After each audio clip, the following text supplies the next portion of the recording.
Kami dari kelompok 6 mata kuliah Psikologi Perkembangan 2 dari kelas A Fakultas Psikologi Universitas Merdeka Malang. Di video kali ini kami akan membahas tentang sosial dan emosi pada dewasa akhir. Saya sendiri Elvida Sofianita dengan NIM 1909 05 kali 16 dengan teman-teman saya.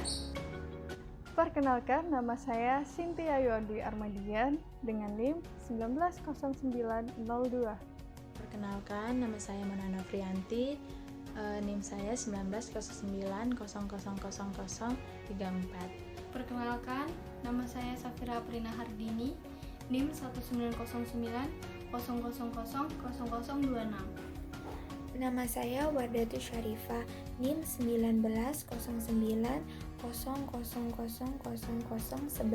Perkenalkan, nama saya Priyana Mabiska dengan NIM 190905 kali 47.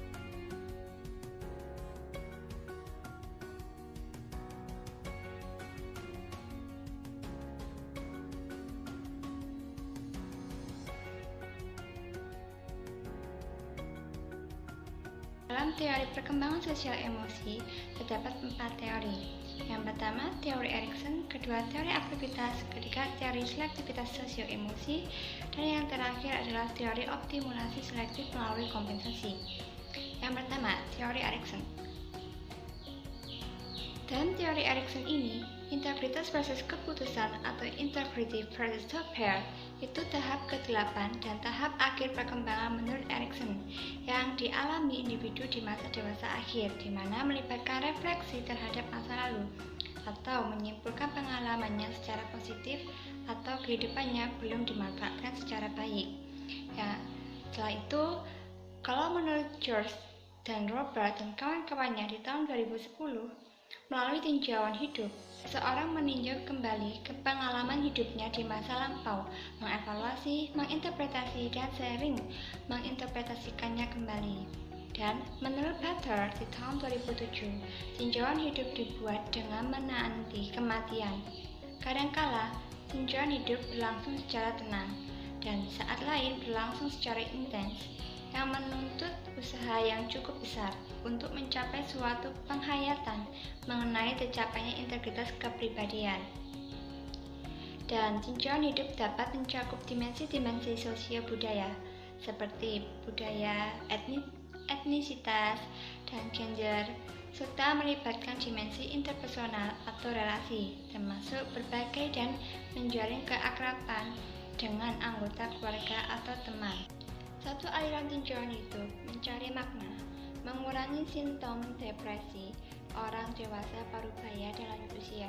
Kemudian, satu aspek tinjauan hidup yaitu mengidentifikasi dan merefleksi tidak hanya aspek positif dari kehidupan seorang dan juga pada penyelesaian sebagai bagian dari kedewasaan dan pemahaman diri, dengan harapan tidak hanya menelaah aspek positif dari kehidupan seseorang, namun juga apa yang disesali oleh individu, visi yang lebih akurat tentang kerumitan hidup seseorang, dan kemungkinan peningkatan kepuasan hidup akan dapat dicapai. Adapun penyesalan yang dimiliki orang dewasa lanjut usia, yaitu yang pertama, berpenghasilan rendah. Penyesalan terhadap pendidikan, karir, dan pernikahan adalah hal yang lazim. Namun, intensitas penyelesaiannya lebih besar terhadap finansial atau uang, konflik keluarga dan masalah anak, kehilangan dan duka serta kesehatan. Yang kedua adalah membuat perbandingan sosial ke bawah, seperti kondisi yang lebih baik dari kebanyakan orang, terkait dengan penurunan intensitas penyelesaian pada orang dewasa yang lanjut usia. Yang ketiga adalah menyesali orang yang dicintainya. Menyesali orang yang dicintainya pergi, kemudian menyelesaikannya penyesalan dengan depresi yang lebih rendah dan peningkatan kondisi keberadaan. Yang kedua adalah teori aktivitas. Teori aktivitas atau activity Theory menyatakan bahwa pada orang lanjut usia, semakin besar aktivitas dan keterlibatan mereka, semakin puas mereka terhadap kehidupannya. Para peneliti menemukan bahwa apabila orang lanjut usia itu aktif, energi, dan produktivitas, mereka akan lebih baik dalam menghadapi masa tua dan lebih bahagia dibandingkan apabila mereka dijauhkan dari masyarakat. Bila peran-peran tersebut dihapuskan dari kehidupan mereka, seperti di awal pensiun, mereka perlu menemukan peran-peran pengganti yang dapat membuat mereka tetap aktif dan terlibat. Yang ketiga, kita akan masuk teori selektif sosio-emosi atau Socio-Emotional Selectivity Theory. Dalam teori ini, orang lanjut usia lebih selektif dalam memilih jaringan kerja sosialnya, dikarenakan mereka mementingkan kepuasan emosional dan meluangkan lebih baik waktu bersama individu-individu yang sudah dikenal dan menyenangkan. Pembatasan interaksi sosial yang bersifat selektif ini dapat memaksimalkan pengalaman emosional yang positif dan meminimalkan resiko emosional seiring berjalannya waktu. Dan dalam teori ini menantang stereotip yang menyatakan bahwa orang-orang lanjut usia berada dalam kondisi yang secara emosional putus asa akibat isolasi sosial yang dialaminya. Dalam teori ini memiliki dua tujuan penting, yaitu yang pertama berkaitan dengan pengetahuan dan yang kedua berkaitan dengan emosi. Dan teori ini menekankan bahwa motivasi untuk memperoleh pengetahuan cenderung tinggi dan diawali di usia awal, mencapai puncak di masa remaja dan masa dewasa, kemudian menurun di masa dewasa menengah dan dewasa akhir. Sedangkan emosi cenderung tinggi di masa bayi dan masa kanak-kanak awal, menurun di masa kanak-kanak pertengahan hingga masa dewasa awal, kemudian meningkat di masa dewasa menengah dan masa dewasa akhir. Alasan utama yang menyebabkan perkembangan tujuan mengenai pengetahuan dan emosi ini mengalami perubahan adalah persepsi terhadap waktu. Dan yang terakhir adalah teori optimulasi selektif melalui kompensasi atau yang dikenal sebagai selective optimization with compensation theory. Dalam teori ini menyatakan bahwa keberhasilan di usia lanjut berkaitan dengan 3 faktor, yaitu selektif, optimalisasi, dan kompensasi atau selective optimization and compensation. Teori ini mendeskripsikan bagaimana orang dapat menghasilkan sumber daya baru dan mengalokasikannya secara efektif ke tugas-tugas yang ingin mereka kuasai. Yang pertama yaitu selektif. Selektif didasarkan pada konsep bahwa kapasitas orang lanjut usia telah turun dan kehilangan kemampuan untuk berfungsi dan yang mengakibatkan turunnya performa mereka di berbagai bidang kehidupan. Yang kedua, optimalisasi atau optimization, mempertahankan performa di beberapa bidang melalui praktik terus-menerus dan penggunaan teknologi baru. Dan yang terakhir adalah kompensasi atau compensation. Dan dalam teori optimalisasi ini, proses optimalisasi selektif dengan kompensasi cenderung akan menjadi efektif apabila orang mengejar keberhasilan. Namun, kemunduran merupakan hal yang tidak dapat dilepaskan dari proses menjadi tua. Meskipun sifat dasarnya kemunduran dapat bervariasi. Variasi inilah bentuk khusus dan selektif. Optimalisasi dan kompensasi akan cenderung bervariasi tergantung pada sejarah hidup, pola mental, nilai-nilai, kesehatan, keterampilan, dan sumber daya seseorang.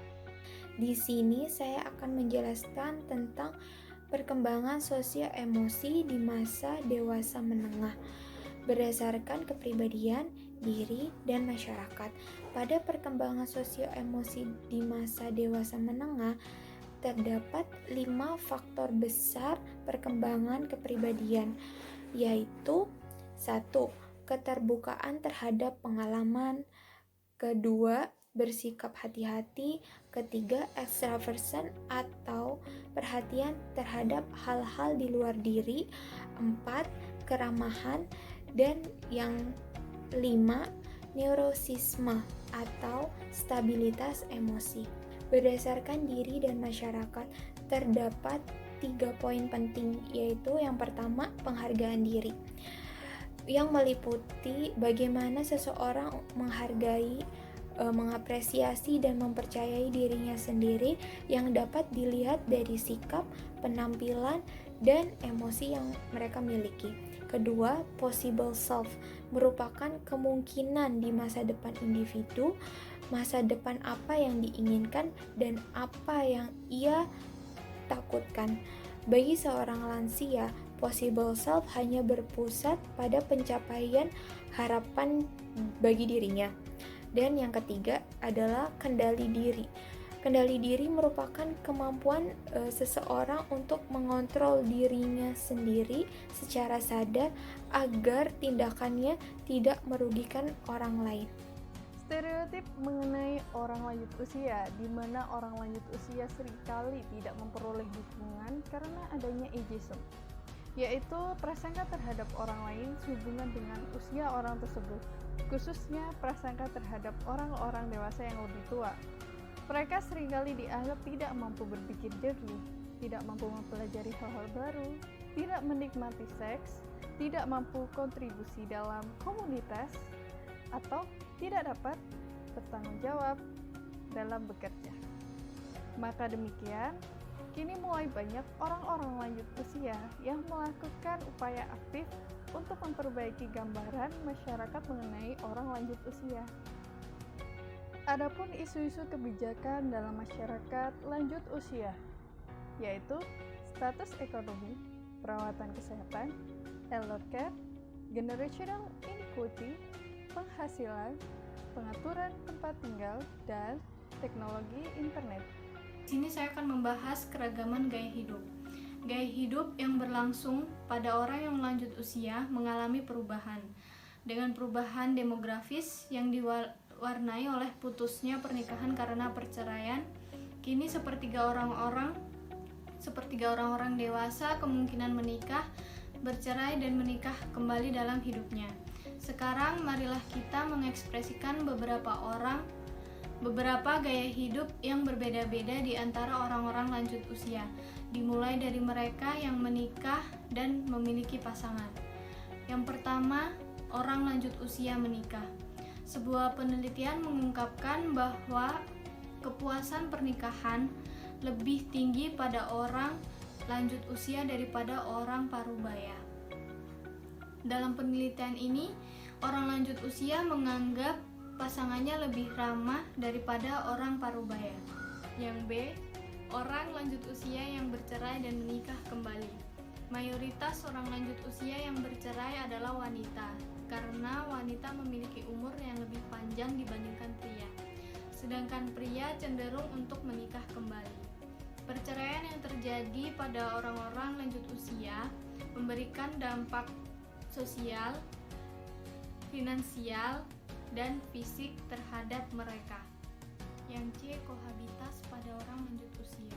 Kohabitas lebih bersifat kebersamaan dibandingkan cinta.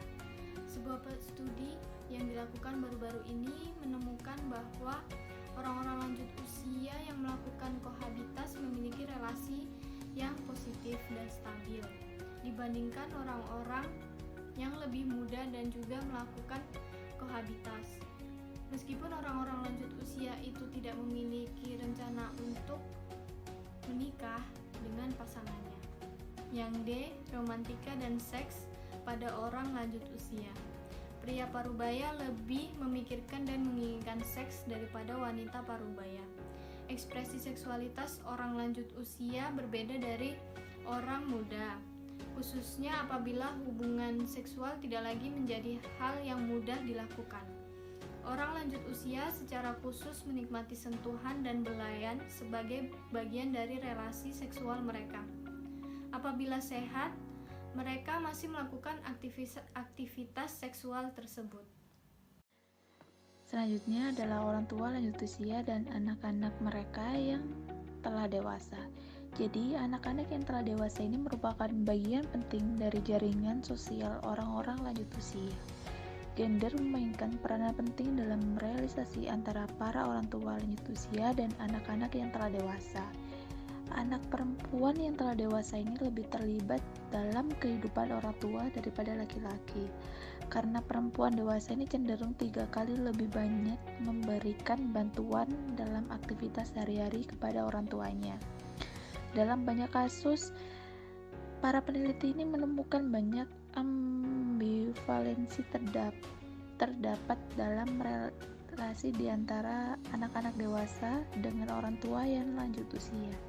Persepsi ini meliputi cinta, saling bantu, nilai bersama untuk sisi positifnya, serta isolasi, konflik keluarga dan masalah-masalahnya, kekerasan, pengabaian, dan stres yang dialami pengasuh. Selanjutnya, kami akan membahas tentang etnis, gender, dan budaya. Etnisitas. Salah satu yang memperoleh perhatian khusus adalah orang lanjut usia dari etnis minoritas, terutama orang-orang Afrika Amerika dan Latin yang miskin. Berdasarkan beban perbandingan yang dilakukan terhadap orang-orang Afrika Amerika, Latin, dan kulit putih, mengidentifikasikan terhadap masalah ganda yang dialami oleh para lanjut usia dari etnis minoritas. Pada orang lanjut usia ini dari etnis minoritas menurun lebih cepat dibandingkan orang lanjut usia kulit putih non-Latin. Meskipun orang-orang lanjut usia dari etnis minoritas menghadapi tekanan dan diskriminasi, kebanyakan dari orang-orang ini telah memiliki mekanisme penyelesaian masalah yang memberikan kesempatan bagi mereka untuk bertahan di lingkungan dominasi orang-orang kulit putih non-Latin. Di sini saya akan menjelaskan materi tentang budaya dan gender. Terutama saya akan menjelaskan tentang budaya. Apa sih itu budaya? Budaya itu merupakan pola atau cara hidup yang terus berkembang oleh sekelompok orang yang akan diturunkan kepada generasi-generasi yang akan datang. Sama seperti dalam kehidupan orang lanjut usia, di mana peran lanjut usia dalam budaya sangatlah penting agar dapat memberikan manfaat bagi kaum lanjut usia sendiri maupun kepada anak dan cucu dan juga keluarga tersebut. Adapun faktor penting dalam menjalani kehidupan yang baik sebagai orang lanjut usia yaitu faktor kesehatan, faktor keamanan, dan juga faktor keluarga seperti dukungan ataupun dorongan dari keluarga tersebut. Namun, dari beberapa faktor tersebut, ada faktor yang berkaitan dengan orang yang lanjut usia yang memperoleh suatu status yang tinggi di dalam budaya, seperti orang lanjut usia memiliki pengetahuan yang berharga, ataupun orang lanjut usia mengendalikan sumber daya keluarga dan juga komunitas yang penting. Selanjutnya, perubahan peran yang terkait dengan usia melibatkan tanggung jawab dan kapasitas sebagai penasehat yang besar. Secara umum, penghormatan kepada lansia lebih banyak dijumpai di budaya kolektif seperti di Cina dan di Jepang dibandingkan di budaya individu seperti di Amerika Serikat. Dalam beberapa kasus tersebut, orang-orang lanjut usia yang tinggal dalam budaya individualistik lebih sangat dihormati. Selanjutnya kita masuk ke materi tentang gender.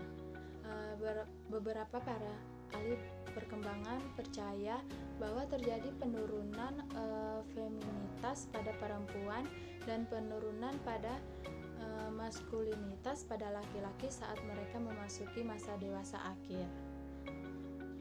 Bukti menyatakan bahwa laki-laki lanjut usia menjadi lebih feminim ataupun berjiwa pengasuh, sensitif, dan sejenisnya.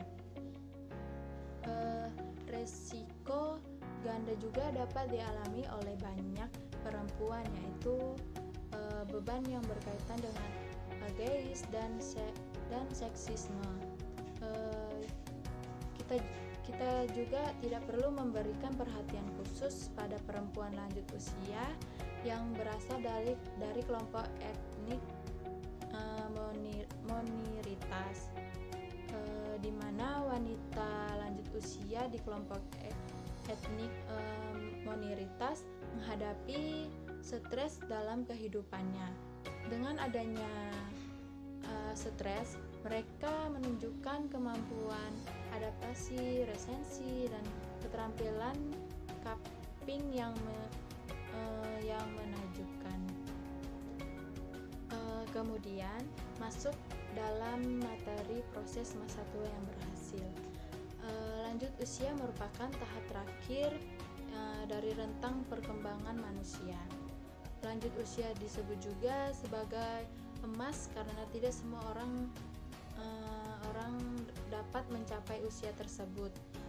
Banyak sekali orang lanjut usia memiliki badan yang sehat dan tegap karena mereka melakukan gaya hidup yang aktif. Menjadi individu yang aktif sangatlah penting bagi keberhasilan proses masa tua tersebut. Proses masa tua yang berhasil juga melibatkan penghayatan bahwa seseorang mampu mengendalikan lingkungannya sendiri.